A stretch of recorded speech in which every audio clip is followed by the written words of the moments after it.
Assalamualaikum warahmatullahi wabarakatuh. Perkenalkan, nama saya Raisya Kairatul dengan NIM 240021132. Akan menjelaskan mengenai konsep dasar dari public relation. Public relation atau hubungan masyarakat adalah seni dalam membangun pemahaman publik yang lebih baik untuk meningkatkan kepercayaan terhadap individu atau organisasi. OIMI menyatakan bahwa public relation ini merupakan bidang yang relatif baru, khususnya di Indonesia, dan sering disebut juga sebagai PR atau plural. Sedangkan menurut Rosadi, PR ini adalah kombinasi antara seni dan ilmu yang berperan dalam menganalisis tren, memprediksi dampaknya, memberikan saran kepada pemimpin, organisasi, dan masyarakat. Sementara itu, menurut Moore, menjelaskan bahwa PR ini merupakan fungsi manajemen yang bertanggung jawab atas evaluasi dan opini publik, penentuan kebijakan organisasi yang selaras dengan kepentingan masyarakat, serta pelaksanaan yang strategi komunikasi untuk memperoleh pemahaman dan dukungan dari publik tersebut. PR ini memiliki peran penting dalam organisasi, terutamanya dalam membangun citra positif dan mengelola interaksi dengan masyarakat. Sebagai garda terdepan komunikasi organisasi, PR ini bertugas untuk menyampaikan informasi, mempengaruhi opini, serta membentuk dan mengubah sikap publik. Sedangkan menurut Frank Jeffnis, mencakup seluruh komunikasi yang telah direncanakan, baik internal maupun eksternal, dengan berbagai pihak yang berkepentingan dan mencapai tujuan organisasi. PR atau humas juga berperan dalam memberikan saran strategis kepada manajemen terkait perkembangan opini publik dan isu-isu yang berkembang. Dan Latimore dan kawan-kawan menegaskan bahwa PR merupakan fungsi kepemimpinan dan manajemen yang mendukung pencapaian tujuan organisasi. Praktisi PR bertugas menjalin komunikasi yang efektif dengan berbagai pihak demi membangun hubungan internal dan eksternal yang positif. Pendapat yang berbeda juga datang dari Howard Bonhan yang mengartikan PR sebagai seni dan membangun pemahaman dan kepercayaan publik terhadap individu maupun organisasi. Pendapat ini diperkuat oleh W. Emerson Drake yang meliputi PR sebagai bagian dari proses penetapan kebijakan yang strategi organisasi untuk mempertahankan kepercayaan publik. Dari berbagai pendapat tersebut dapat disimpulkan bahwa PR ini adalah sebuah cabang ilmu yang berasal dari disiplin komunikasi. PR bukan sekadar praktik atau strategi, tetapi meliputi dasar logis yang metodologis yang dapat diuji serta dikembangkan sebagai halnya dalam bidang ilmu lainnya. Yang kedua yaitu peran public relation bagi kemajuan organisasi.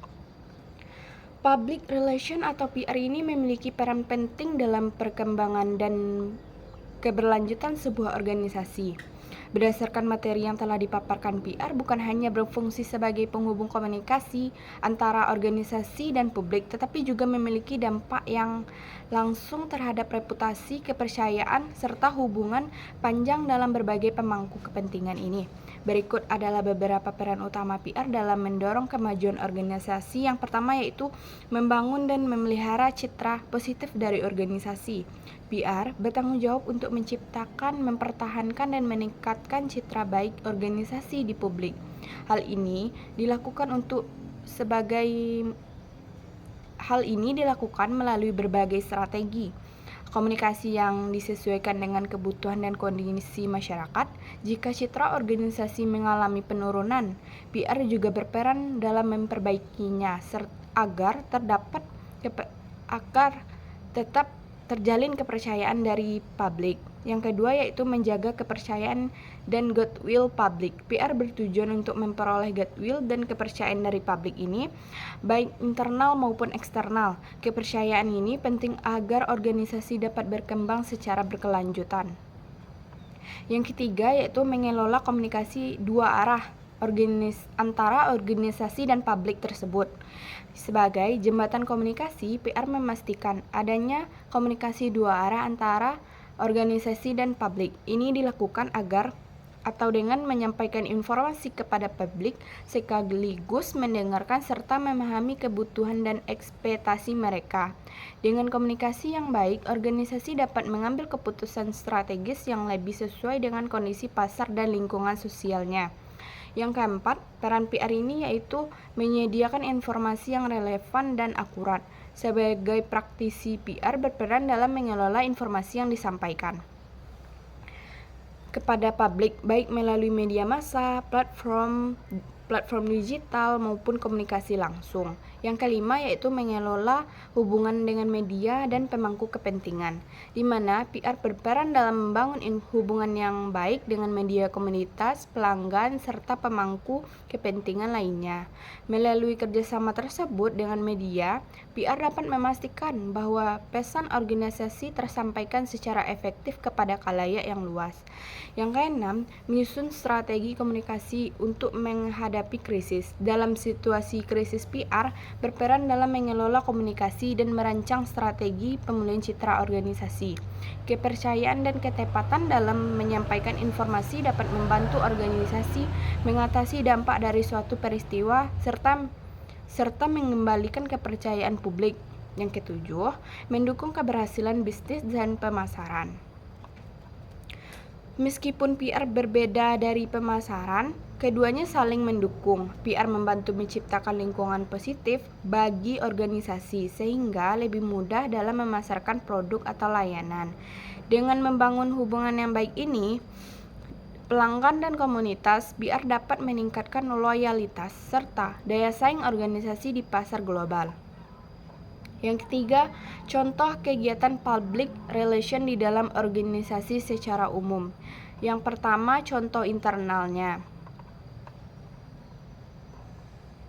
Pengertian public relation internal. Public relation internal merujuk pada aktivitas komunikasi yang ditujukan kepada pihak-pihak organisasi atau perusahaan. Kegiatan ini bertujuan untuk membangun hubungan harmonis antara organisasi dan pemangku kepentingan tersebut yang bertujuan untuk membangun hubungan harmonis dan organisasi dan pemangku kepentingan internalnya seperti karyawan dan bawahannya, serta supervisor, pemegang saham, serta dewan direksi. Dengan adanya komunikasi yang baik ini, terciptalah suatu lingkungan kerja yang positif, sehingga operasional organisasi dapat berjalan dengan lancar. Yang kedua, ruang lingkup hubungan public relation internal ini yang pertama, hubungan dengan karyawan, di mana program hubungan karyawan ini bertujuan untuk menciptakan suasana kerja yang positif, sehingga karyawan merasa dihargai, diakui oleh perusahaan tersebut. Yang kedua, hubungan dengan pemegang saham. Selain membangun relasi dengan karyawan, PR internal juga berperan dalam menjaga komunikasi yang transparan dengan pemegang saham. Yang C, hubungan dengan manajemen, di mana menjaga hubungan yang baik dengan para manajer sangat penting karena mereka adalah pihak yang bertanggung jawab atas pengelolaan perusahaan. Selain itu, ada juga tujuan dan fungsi public relation internal ini, yaitu dengan tujuan utama dari PR internal ini adalah menilai opini publik terhadap organisasi, memberikan masukan terkait kebijakan perusahaan, serta membangun strategi komunikasi yang baik dan lebih efektif. Yang kedua, contoh public relation eksternal. Public relation eksternal berfokus pada komunikasi dengan pihak di luar organisasi seperti media, masyarakat umum, pelanggan, serta pemerintah.